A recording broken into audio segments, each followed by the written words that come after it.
everyone, welcome back to your online class. Today topic is separation of power in American Constitution. America के संविधान में शक्ति पृथक्करण का सिद्धांत। ठीक है, वहाँ पे शक्ति को किस तरह से डिवाइड किया गया है, सेपरेट किया गया है। ठीक है, आज हम इसी के बारे में पढ़ने वाले हैं। फर्स्ट हम देखेंगे शक्ति पृथक्करण सिद्धांत का अर्थ, meaning of power separation principles. ठीक है, इसका मीनिंग क्या होता है। जैसे कि आपको पता है गवर्नमेंट की 3 पार्ट्स होते हैं, 3 अंग होते हैं। कौन कौन से? व्यवस्थापिका, कार्यपालिका और न्यायपालिका, लेजिस्लेटिव, एग्जीक्यूटिव एंड जुडिशरी। ठीक है, इन तीनों के बीच में क्या रिलेशन रहेगा, है ना, ये हमेशा क्या रहता है, एक इशू का टॉपिक रहता है। तो इसमें एक राइटर है मॉन्टेस्क्यू। ठीक है, जो आपने सेकेंड ईयर क्लास में पढ़ा होगा मॉन्टेस्क्यू राइटर के बारे में। उन्होंने शक्ति पृथक्करण सिद्धांत दिया है, पावर सेपरेशन प्रिंसिपल। ठीक है, इसको सबसे ज़्यादा इम्पोर्टेंट माना जाता है और अमेरिका के जो संविधान निर्माता थे, जिन्होंने संविधान को फॉर्म किया है, ठीक है, उन्होंने इसकी बहुत इम्पोर्टेंस समझी है और इसको एक्सेप्ट किया है। इसका मतलब क्या होता है? इस सिद्धांत का विचार है कि जो निरंकुश शक्ति, अगर किसी को निरंकुश शक्ति मिल जाएगी, मतलब उस पर कोई लिमिट नहीं होगी, है ना, कोई कंट्रोल नहीं होगा, तो ऐसा व्यक्ति क्या करेगा, वो करप्ट हो जाएगा और अपनी पावर्स का मिसयूज़ करेगा। ठीक है, तो जो इस सिद्धांत के प्रतिपादक हैं उनका विचार था कि जो लेजिस्लेटिव होती है, व्यवस्थापिका, उसका काम क्या होता है, कानून को बनाना।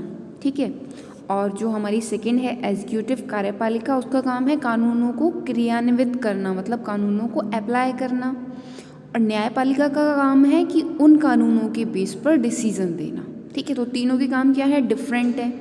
और सबसे इम्पॉर्टेंट बात क्या है, ये तीनों ही एक दूसरे से सेपरेट रहें, अलग रहें।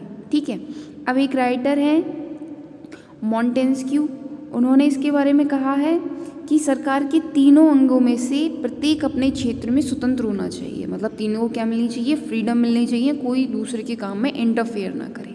ओके, अब इसमें आपकी फर्स्ट हेडिंग है effect of power separation principal on American constitution maker. अमेरिकी संविधान निर्माताओं पर शक्ति विभाजन सिद्धांत का प्रभाव।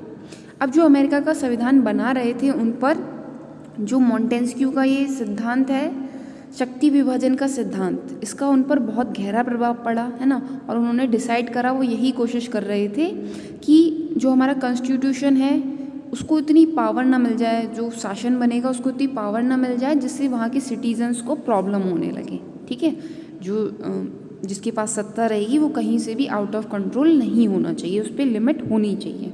इसीलिए उन्होंने संघीय शासन को अपनाया, फेडरेशन सिस्टम को।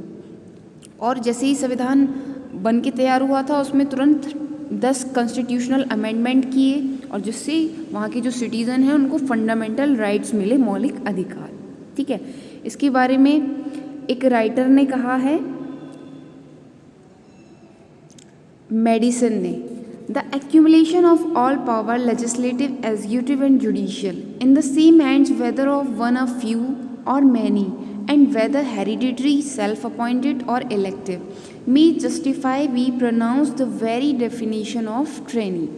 व्यवस्थापिका, कार्यपालिका और न्यायपालिका संबंधी सारी शक्तियों का एक ही हाथों में एकत्रित होना, चाहे वे एक व्यक्ति हो, थोड़े हों या अधिक, और चाहे वंशानुगत हो, स्वतः नियुक्त हो या निर्वाचित हो, अत्याचारी शासन की उपयुक्त परिभाषा कही जा सकती है।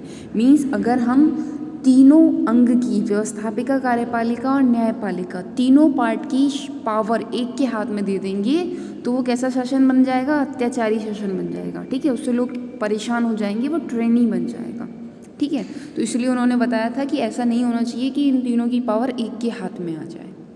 ओके, अब आपको पता है 1787 में फिलाडेल्फिया में जो सम्मेलन हुआ था उसमें संविधान फॉर्म हुआ था। ठीक है, इसमें जो राइटर है एक मेडिसन, उन्होंने कहा था हम निरंतर मॉन्टेस्क्यू की अदृश्य छाया से प्रेरणा ग्रहण करते रहे हैं।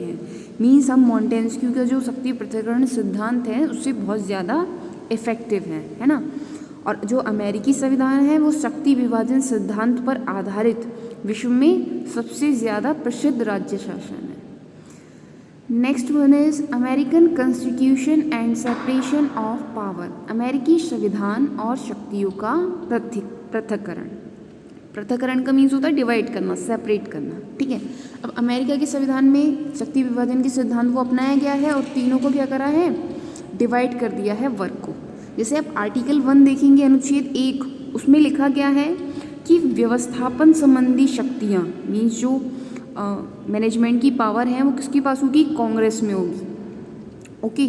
और अनुच्छेद 2 में लिखा है जो कार्यपालिका शक्तियां हैं, एग्जीक्यूटिव पावर्स, वो किस में होगी, अमेरिका के प्रेसिडेंट में होगी। और न्याय की शक्तियां किस में होंगी, सुप्रीम कोर्ट में। तो आर्टिकल 1, 2, 3 में इस चीज़ को अपनाया गया है कि पावर्स का क्या होगा, सेपरेशन होगा, सबकी डिफरेंट पावर मिली है, ठीक है। मैनेजमेंट का काम कौन करेगा, कांग्रेस, एग्जीक्यूटिव का काम प्रेसिडेंट, और जुडिशरी का काम सुप्रीम कोर्ट और उससे नीचे के जितने भी कोर्ट हैं, ठीक है।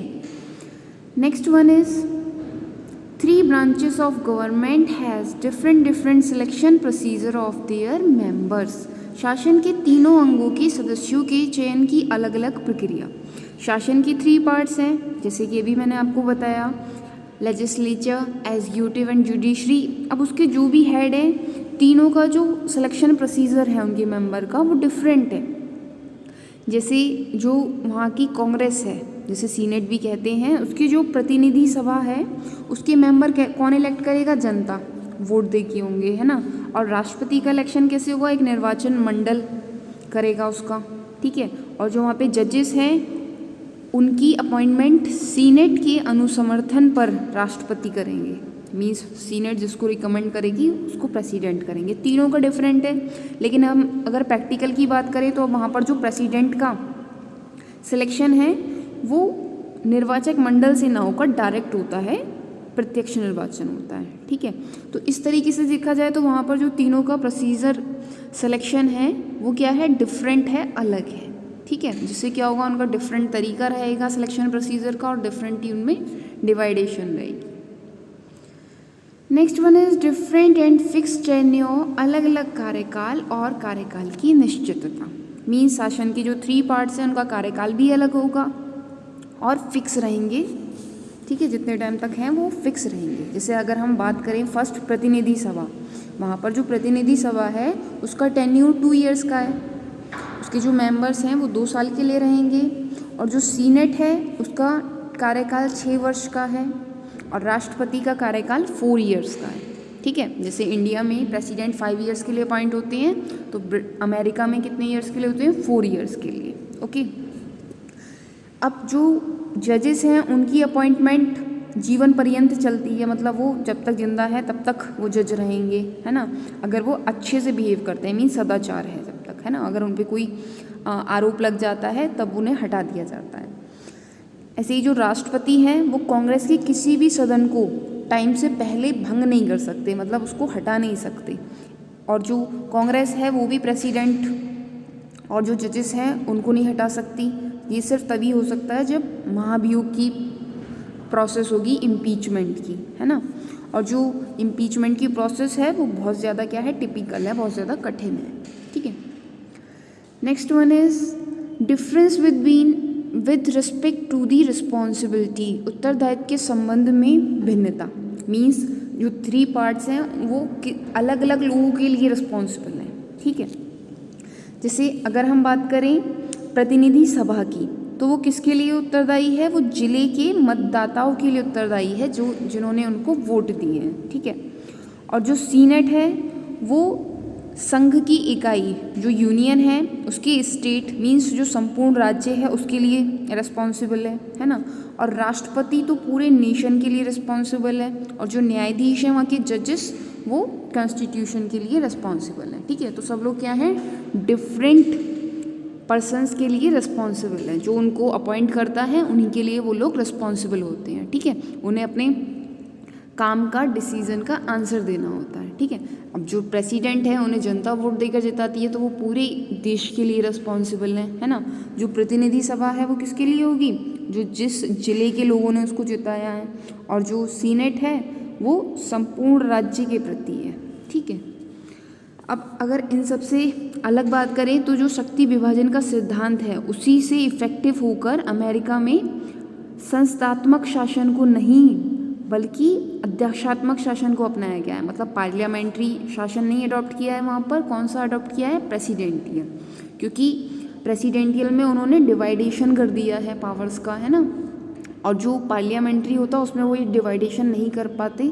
तो इसी के इफेक्ट में आकर इन लोगों ने कौन सा शासन अपनाया है, अध्यक्षात्मक, मीन्स वहाँ पर प्रेसिडेंट का शासन चलेगा, प्रेसिडेंट को ज़्यादा पावर है ना। जैसे यहाँ पर अगर हम बात करें तो संस्थात्मक प्रणाली है ना, तो यहाँ पर सारी पावर किसके पास होती है, प्राइम मिनिस्टर के पास।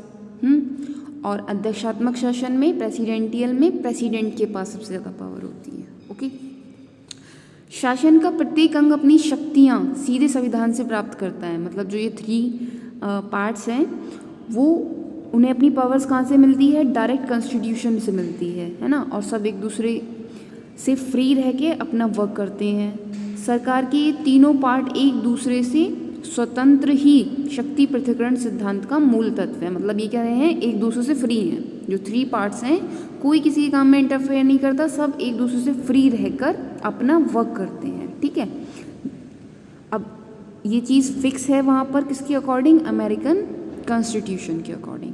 ठीक है, तो ये था आपका पूरा कि किस तरीके से शक्ति पृथक्करण का सिद्धांत जो है अमेरिका में अप्लाई होता है। और ये सिद्धांत मॉन्टेस्क्यू ने दिया है, जिसका बहुत ज़्यादा प्रभाव पड़ा अमेरिका के जो कॉन्स्टिट्यूशन मेकर थे, है ना, और फिर उन्होंने अडॉप्ट करा। इसीलिए उन्होंने, आप देखेंगे वहाँ पर डबल सिटीज़न का भी प्रोसेस है। वहाँ पर जो लोग हैं, सिटीजन्स हैं, उन्हें जिस स्टेट में वो रहते हैं वहाँ की भी सिटीजनशिप मिलती है और अमेरिका की भी सिटीजनशिप मिलती है। जैसे इंडिया में सिंगल सिटीजनशिप है, एक हरी नागरिकता, वहाँ पर दोहरी नागरिकता है। ठीक है, जैसे अगर कोई न्यूयॉर्क का रहने वाला है तो उसे न्यूयॉर्क की भी सिटीजनशिप मिलेगी और यूएसए की भी। ठीक है, तो वहाँ पर ये शक्ति पृथक्करण के सिद्धांत को अपनाया गया है। नेक्स्ट क्लास में हम पढ़ेंगे संवैधानिक व्यवस्था में नियंत्रण तथा संतुलन। ओके, आई होप आपको क्लियर हो गया होगा। Thank you for watching this class.